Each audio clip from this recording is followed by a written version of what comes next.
அன்பு உறவுகளுக்கு காலை வணக்கம்.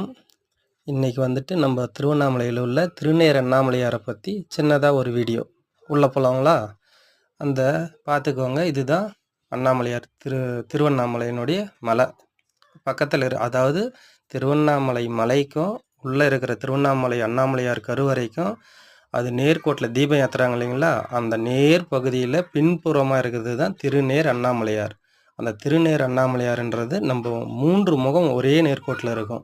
அதாவது அண்ணாமலையாரை பார்க்க வாய்ப்பு இல்லாதவங்க, அதாவது கார்த்திகை தீபம், சித்ரா பௌர்ணமி, 12 மாதம் பௌர்ணமிக்கு வர முடிஞ்சு அண்ணாமலையாரை பார்க்க முடியல அப்படின்னா நம்ம ஃபீல் பண்ண வேணாம். மலையை சுற்றி வர வேலை திருநேர் அண்ணாமலையாருக்கு நேர்கோட்டில், அதாவது கருவறையில் இருக்கிற நம்ம தெய்வத்துக்கும் திருநேர் அந்த உச்சியில் தீபம் ஏற்றுறதுக்கும் அந்த நேர்கோட்டில் இருக்கிறது தான் திருநேர் அண்ணாமலையார். அவரை வணங்கினாவே பலன் உண்டு நம்மளுக்கு. ஓம் நம சிவாய.